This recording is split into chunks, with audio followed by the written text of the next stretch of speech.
Greetings, guys. It's Mr. J, and this is a very special episode of Fanboy JunKtion. I'm going to have a special guest coming here in a second once I do a quick movie review. But this is our year-end spectacular. Also, this is live, so if I say things or laugh or it goes off, it's not my fault. Just blame my guest host, okay? All right. First things first, we're going to talk about I just watched Hobbit 2, Desolation of Smaugh, whatever you want to call it. Actually, the movie wasn't that bad. It was pretty good. I watched the first one back when it first came out, and it was okay. But this one, actually, I enjoyed it. If you haven't seen it, I'm not going to give a spoiler alert because the book has been out for 50, 60 years. So it's your damn fault for not reading it. It's not a spoiler if it's been in a book. Your mama's. Anyway, point being that very good movie.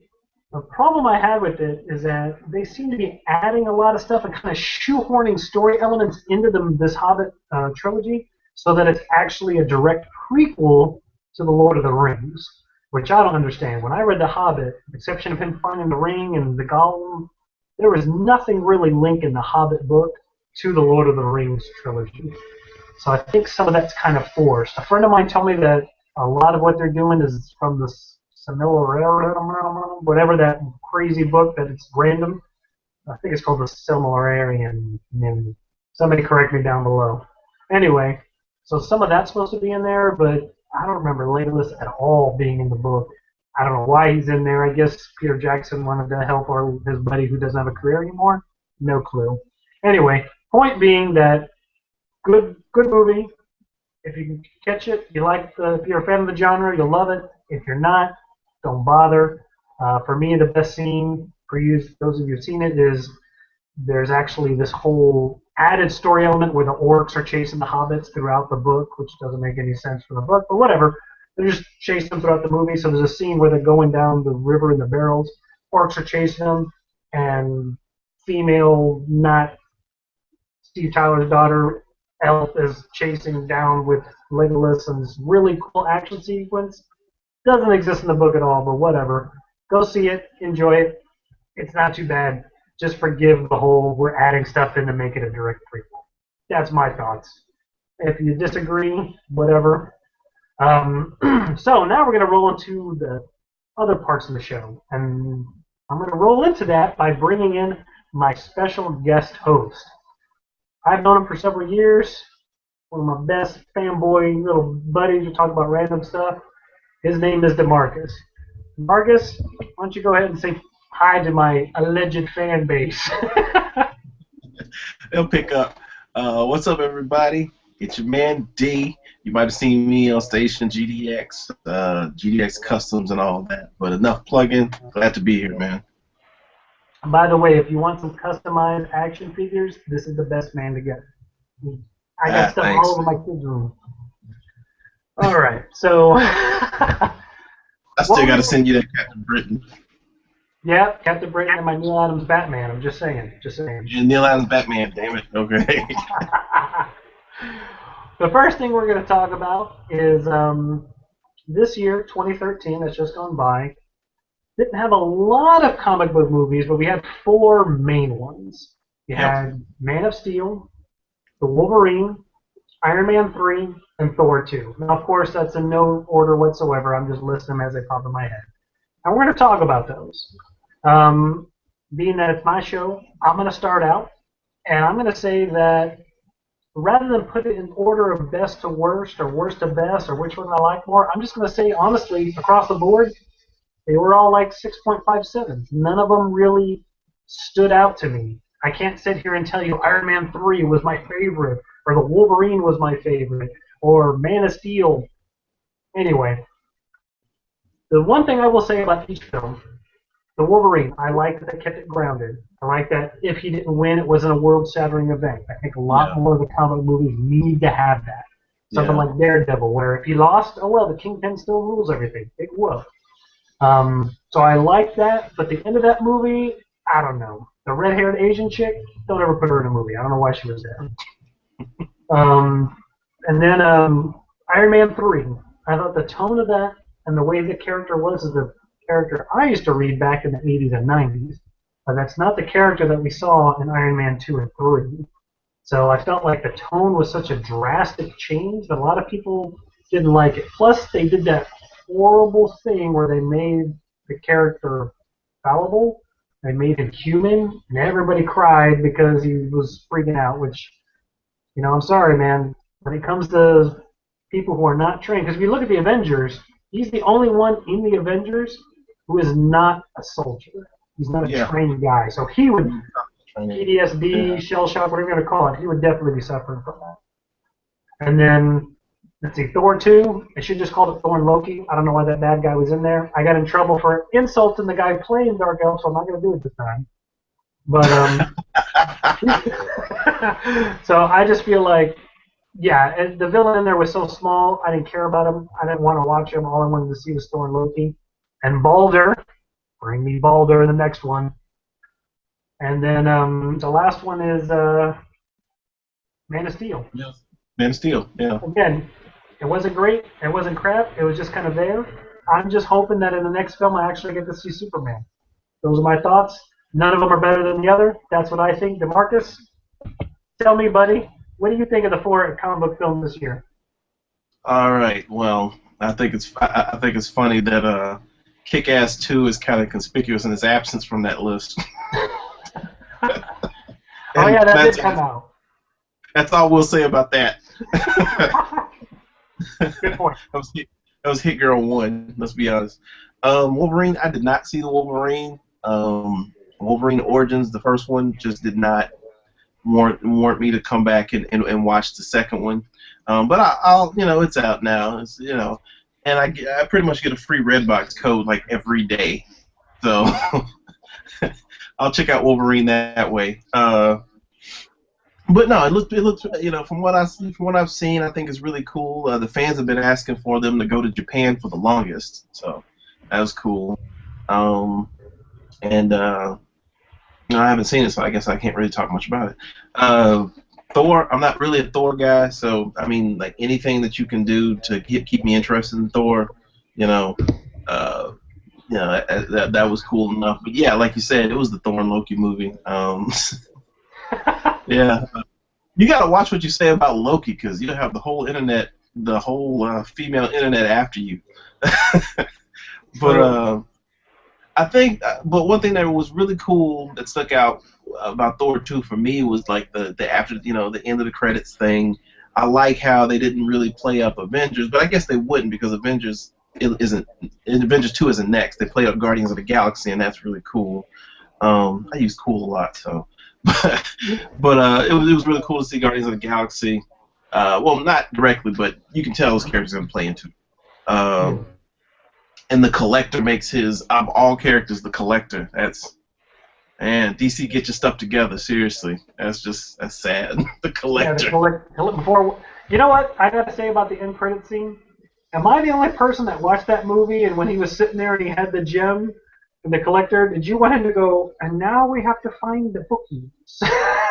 Yeah. All of a sudden the transporter's got to come and get him out of jail or find his fingers or whatever. That's all I kept thinking about the whole time he was holding it. I was like, dude, just say it, just say it.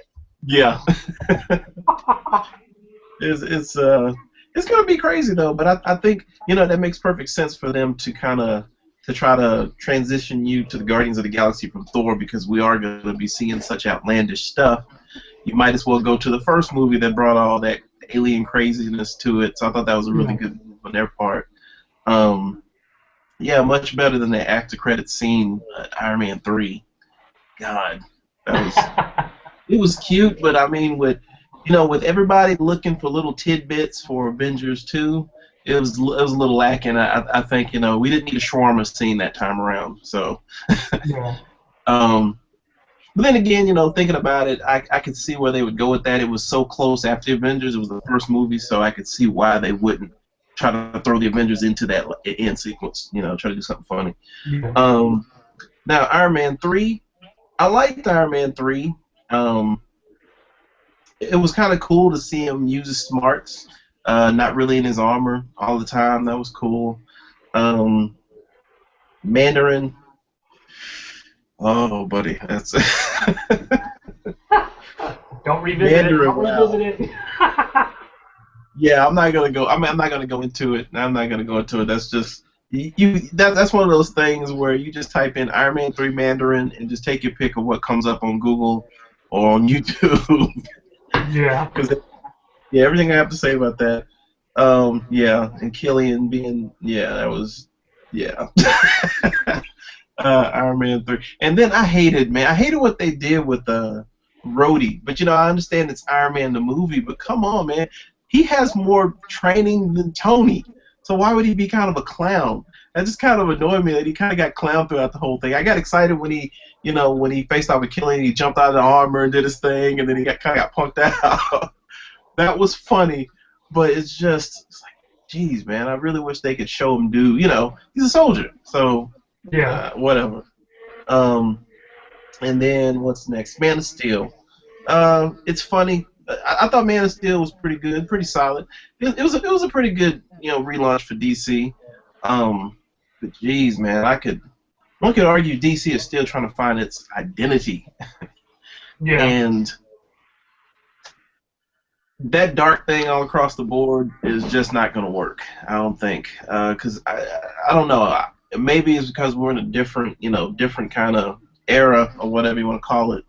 But a dark Superman movie that's mostly dark, I just couldn't. That was weird. That was kind of a disconnect there. It was just too heavy for Superman. It wasn't uplifting and positive. Not necessarily positive, but word escapes me. But that was weird. It's funny. A lot of people, they make a big deal about the destruction. I didn't mind that so much. I mean, hell, the guy's flying around, so I can believe that they evacuated Metropolis. Yeah, they pulled a Robotech where, no, the city's evacuated. We promise. Yeah. They teleported the city. Well, and I think you hit it there, is that I like that it was heavy at the beginning because, some of that would be heavy, but, like, that's why I said before, like, I want to see Superman. I didn't see Superman in that movie. I saw, and people keep telling me, like, well, it's him after this becomes Superman. Well, you could have made that arc so he was Superman by the end of the movie or halfway through. Yeah. And you're right. It just kind of was just a little too. I can't say Nolan-esque because not like every single Nolan movie's dark, but they kind of took a riff off of how dark the Batman trilogy that he did was, and kind of said, well, let's try and keep that. And yeah, you can't do that with Superman. Like, he's all about hope and fun and saving people. And I mean, it was a darker story, but I feel like, well, you said it. I ain't gonna keep going. Yeah, and he doesn't have to be cheesy either to be like a more positive character, because I think you were talking about the darkness of it and that. Mind drew a blank, but when you have Batman there, it's almost like Batman kind of needs to be dark, pessimistic, maybe not pessimistic, but at the dark, darker end of the spectrum. Superman is more inspirational, more positive, and everybody's just kind of I mean, then you got this Superman who is kind of defiant towards the general at the end, or throughout the whole thing, you'd be like, you're not gonna control me. It's like, damn, Superman, he's not working with these guys, But yeah, I mean, Man of Steel was cool. It's gonna be interesting to see where the DC universe goes from there. Reading all of the stuff online and everything. We're gonna see. I'm not gonna even touch Affleck Batman. Doesn't matter. That's just stupid. But the older grizzled Batman, that was just kind of weird. Kind of weird. It's like we won't see an origin story. We really can't assume that he's definitely not Christian Bale Batman. So he's just this Batman who's older out of nowhere. It's just weird. I don't know. I don't know how that's gonna work. And then Wonder Woman being thrown in the mix. It's strange. It's interesting. I can see why DC Warner Brothers doesn't want to try to do the Avengers thing exactly. But I don't know, hitting the ground running like that and then tossing all these characters in, it's gonna be weird. But I'm not talking about stuff in 2013. Speculate. Well, no, it's fine. You know what? It's my show. We can do what we want. There you go. Well, real quick, because I'm gonna step on that. I'm gonna come off on that. And what I'm gonna say is this: I keep reading these articles where people talk about, well, everyone's complaining there's too many characters. Well, what about Star Wars or Star Trek or Firefly? Well, you know what? Those shows are called Star Wars, Star Trek, and Firefly. It's called Man of Steel. It's Yeah. called Batman. It's not called Man of Steel and his buddies because we're not sure if Superman will work, so we're going to bring in Batman who always works in the film. You know, and I just, this is like one of those like I know what they're trying to say, and that would work in an Avengers movie or a Justice League movie. Yeah. But so far, it's either Batman versus Superman or it's Man of Steel 2. And you start bringing in these characters that command their own films. I mean, what is Batman going to do? I mean, I'm glad we're not going through his origin, so I guess he's going to do much. But you got Batman and Superman battling out. What is Batman going to go? Oh wait, I can't beat him. I'm going to go grab my Amazonian friend, who has been around forever, but nobody knew because she was on the. I'm interested to see what they're going to do. I'm not afraid of what they're going to do. I'm just kind of like, why go so much? Just call it Justice League. Don't call it Man of Steel or Superman versus Batman. Yeah. Even if he has a smaller part, like just call it what it is. Don't BS around the bush. You know what I mean. I really hope that they don't call it Superman versus Batman. You know, Wonder Woman in there. You know, come on, why not just World's Finest story? Yeah, definitely. All right, well, rewind it real quick. So the 4 comic book movies, well, 5, and since I didn't even mention it, we know where I put up that one, mainly because I didn't see it. Yeah. But okay, Wolverine, Thor 2, Man of Steel, Iron Man 3. What order are they for you? Are they all the same, or do you have a preference of which one you like more? I have to think about that. It's funny. I'm gonna put Man of Steel on top, but not for the reason everyone thinks. I put it on top just because of the visual aspect of it. You know, the story and everything was it was cool, but I like the visuals in Man of Steel. I like that Kryptonian tech that they did. That was kind of cool. Maybe a little overdone, but I thought it was cool. Seeing Krypton like that, you know, that was cool. Not just seeing an ass ton of crystals all over the place. You know, no offense to the crystal, but you know, you kind of gotta feel for where they came from, and I thought that was kind of cool. You know, it was like, you know, they're scientifically advanced and everything, but that place just looked so cold. You know, so you can kind of see why he's special amongst Kryptonians, and you can see why Zod is how he was. So, yeah, so Man of Steel was number one, and for me, all the other ones were just kind of, on the same level there. Well, I'm going to say my number 1 comic book movie is The Flashpoint Paradox. That one was the number 1 movie the past year. That movie was amazing. You know, who was in there? My boy, what's his name? Grifter shooting. Oh man, when he showed up, I was like, what? I was looking forward to that, and then I was like, oh, are they going to bring another Wildcats? No, they didn't. But the thing that I liked about that Flashpoint Paradox, and if you guys haven't seen it, dumb, go get it. But at the very end, I don't know. Okay, let me rewind. Flashpoint Paradox basically means what happens is a Flash changes something in time, or I'll give away. His mother's murder. His mother's murder. He changes that, and then it changes the entire world. So that Batman's not Batman, Superman's not there, Aquaman and Wonder anyway. And then at the end, he changes everything back. And in the comic book universe, when he changed everything back, it started the New 52, which is DC rebooting all their characters to be easier to make in the movies. But the thing I noticed in the Flashpoint Paradox... I just caught that. is at the end of the movie, when he fixed everything, the Flash and Batman are wearing their New 52 costumes. They're not wearing their costumes they were wearing at the beginning of the movie. So I thought that one was the best one. So basically, DC blamed the whole 52 screw up on the Flash. No? Yeah, exactly. Instead of, you know, the Superman parents or whatever suing people. Yeah, we're not the biggest 52 fans, but you know, I guess we don't need to get into that whole thing.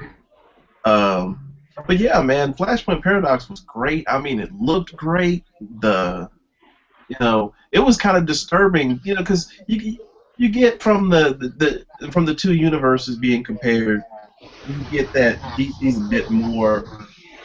It's a bit more brighter. It's a bit more, the heroes are like, I don't want to say God fearing because, you look up to them.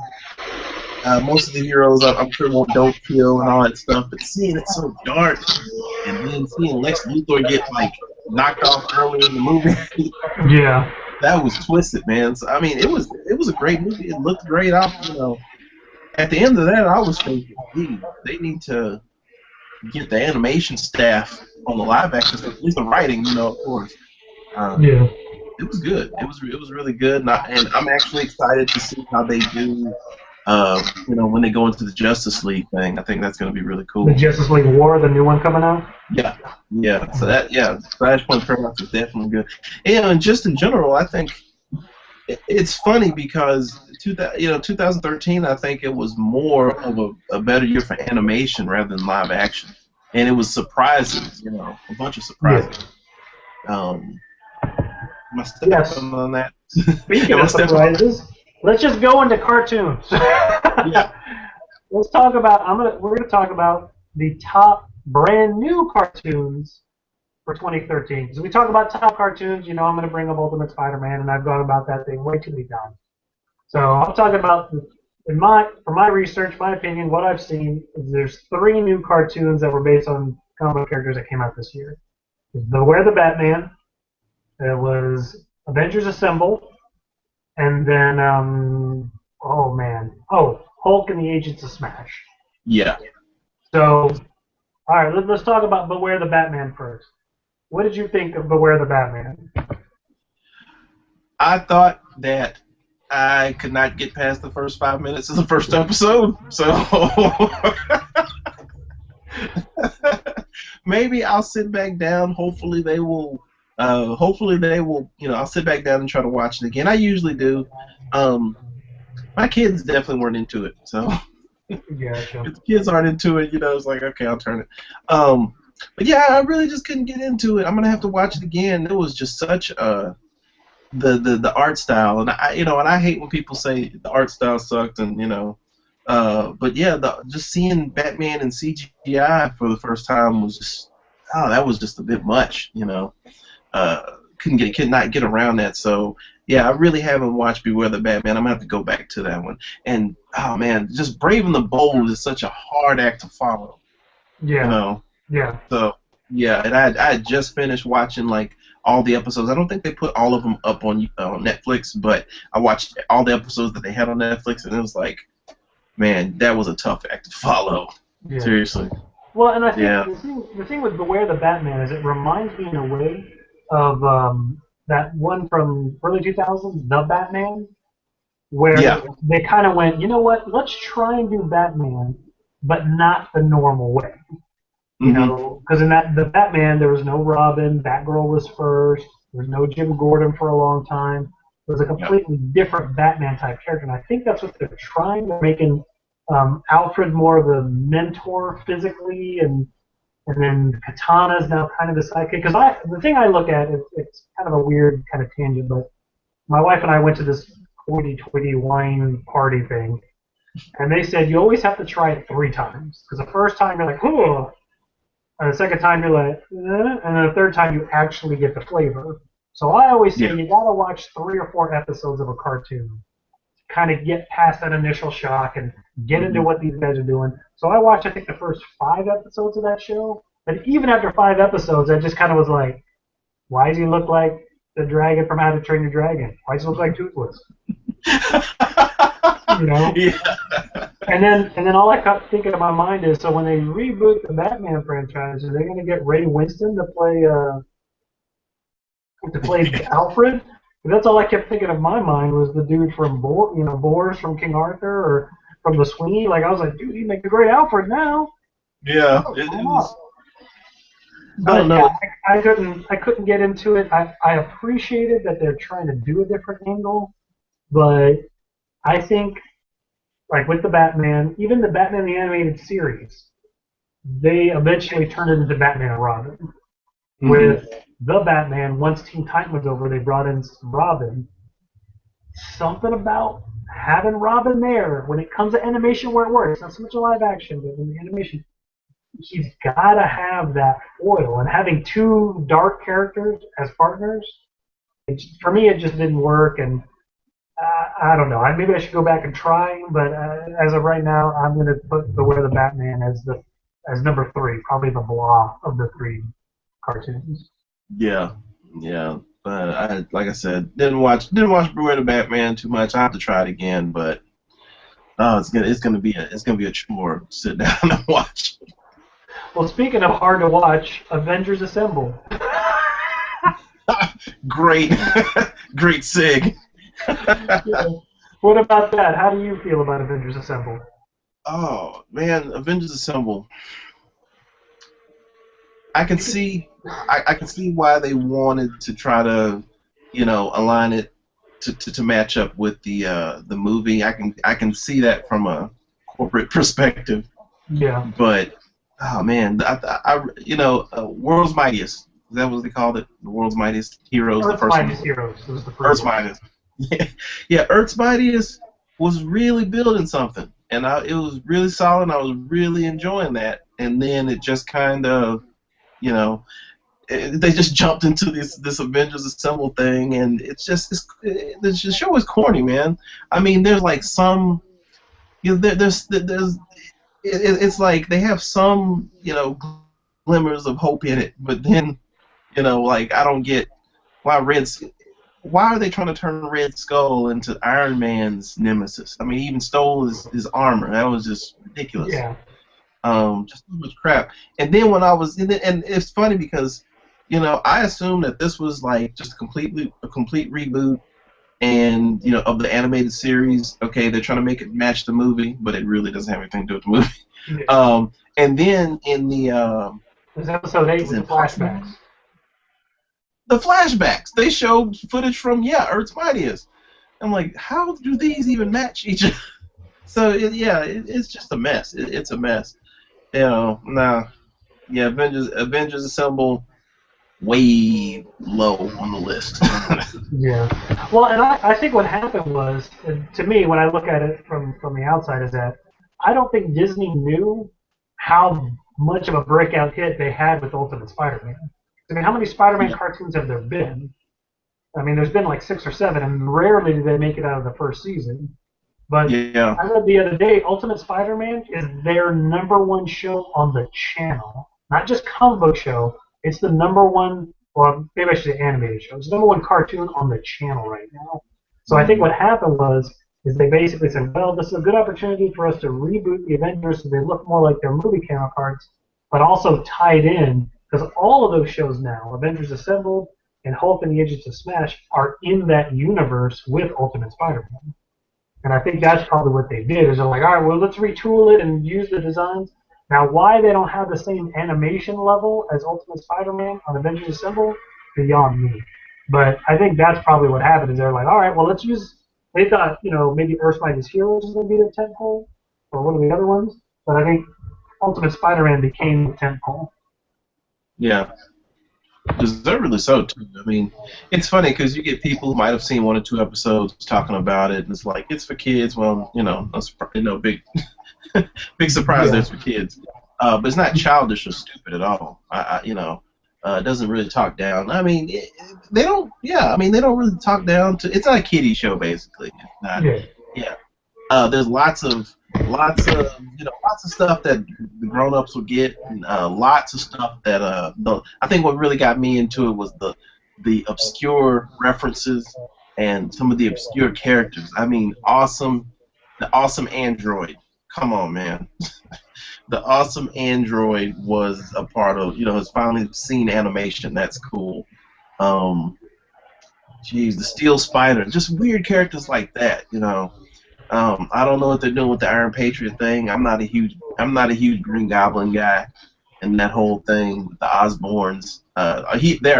They got to be there because, but I mean, that's a weird take on Goblin. That's more like the ultimate, I think. More like the ultimate. I'm surprised. But yeah, that's more the ultimate take on Green Goblin. I don't know. I kind of like the weird, creepy guy in the mask and the glider. I don't know. But yeah, Ultimate Spider-Man is a really good show, and you know it's got Coulson in there. So Yeah. Well, so and, yeah.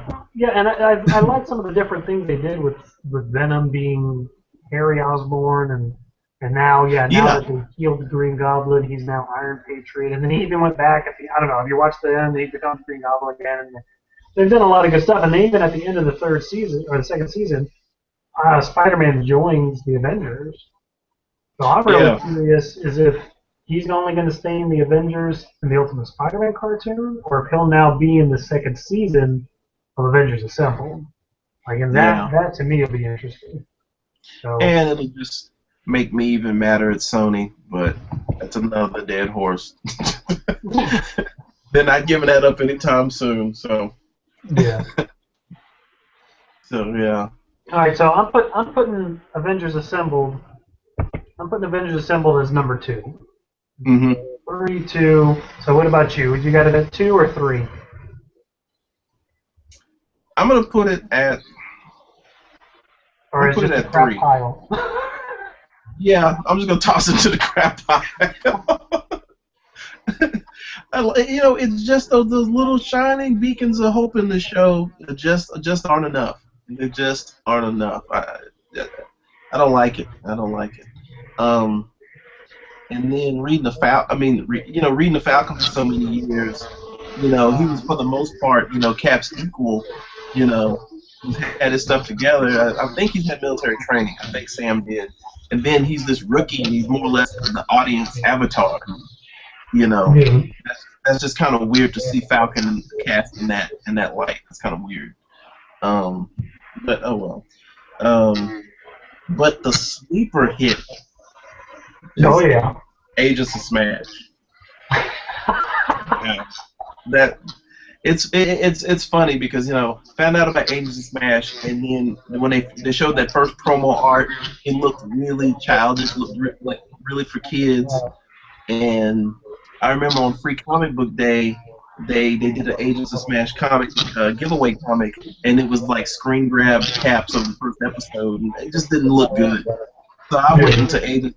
I just went into Agents of Smash, not feeling that at all, and it was a good surprise. I mean, I was surprised because I really in the comics, as far as the comics go, Red Hulk, Red She-Hulk, A-Ball, all these different Hulks. I hate it. I hate all the Hulks, but works in the cartoon. But I think honestly, it's the different characterizations they've given the characters. They all fit. They all have their place on the team. You know, and that's really cool. What they did with the Red Hulk, I like Red Hulk. Oh yeah, the Kurgan, and he's all Yeah, I got guns and everything. yeah. He's the Red Hulk, and I like that little that back and forth between him and Hulk, and that's another one with the obscure stuff. Devil Dinosaur. Yeah, he's like part of the team now. The Yeah. weirdest one, did you see the episode with the Collector where he's like looking at Howard the Duck? I was like, what? Like Did not Howard watch the that Duck? one. I haven't seen that one. I haven't seen that. Yeah. There was an episode where the Collector comes, he's collecting all the superheroes, and that's when Spider-Man teams up with them. And at one point he's sitting there and he's like the greatest hero, and it's Howard the Duck. I'm like, what the? It was like the weirdest moment, like Howard the Duck would be in a cartoon, you know? Yeah. I mean, I don't want to see Howard the Duck come back though, because I've read the Howard the Duck from way back in the day, and I hope they don't use that as a. But yeah, Howard. I think at this point, honestly, I don't really see a big project with him coming up. I just think that's just for the Marvel heads, because he even makes an appearance in the Lego Marvel superheroes thing. So, but yeah, it's just the obscure stuff. I mean, Ego. Yeah, Ego. It was an Ego episode. So yeah, I mean, I love it. And then the whole reality show thing, that was a really cool spin on it. Really cool spin. Yeah, it gives them that real world where they're able to talk to the camera. Well, I really don't like A-Bomb because he's an idiot and he sounds like Chris Griffin. Yeah, A-Bomb probably is the most annoying character on the show. Yeah, it's kind of random that they put him on there, but I think, yeah, I've actually been surprised. I've actually been watching that whole Agents of Smash and going, I think I like watching this more than the shows are consistently good, whereas the Avengers Assembled, like 3 or 4 of the episodes are crap, and then they have a gem, and 2 or 3 Yeah. are crap, and then there's a gem. For all the Agents of Smash, it just seems to just get better and better. And Mhm. I mean, I laugh because that cartoon's out, and now the Marvel Superhero Squad figures they have a Hulk line. So I'm Mhm. wondering now when Captain America's movie comes out, if I have a Captain America line, but it is pretty fun. Yeah, well, as far as I'm the toy guy, but that Captain America stuff is actually starting to trickle in now. I saw some of the kids. I saw some of the kids role play stuff with that blue and silver shield. Yeah, I saw That that. Yeah, I saw that. And at Target they've got the new Marvel Universe, Marvel Legends stuff with the new Cap stuff, and so that's pretty big. The collector's kind of going crazy over that now. So. Really? I'm gonna have to go check that out. Yeah, yeah. I think one of the caps in the line is Marvel Now Cap, but I can't Ooh, promise anything. I think it's that Marvel Now Cap. So nice. All right. yeah, Well, yeah. buddy, I appreciate you being on the show. I think we've gone for about 3 hours now. Yeah, we could go. Yeah, you probably should have given the viewers a warning on that one. Yeah, Yeah, let's talk about what figures are coming out next. All yeah. right. Well, guys, first of all, let's go ahead and say thank you to Demarcus for coming out and being a co-host on the show. Thanks for You have a having good me. time, buddy? Absolutely the You gonna best. come back? Come back and do it again? No doubt, especially if Denzel Washington gets cast as Lex Luthor. Oh! Oh! We didn't even touch that, did we? Okay. No, Next because week. that's like Yeah, that's an that's episode of its own. Next, yeah, next, that's like not the next eighth. episode, but at least 2 or 3 episodes from now, Demarcus will be back, and we're going to be talking about racial swap of characters. That is So the everybody 800 get pound ready. gorilla in the room. Yeah. Watch out. He's gonna be hot up in here, man. I'm gonna have my Black Panther outfit, and I'm not talking about T'Challa. I'm going to wear my sombrero and my little... Okay. All right, Demarcus, thanks for coming on. I appreciate it. Guys, thanks for watching the show. I hope you guys had a very Merry Christmas. Hope you guys have a great and safe New Year. And I will see you guys in 2014 for more episodes and more fun. See you later, guys. Bye. Later.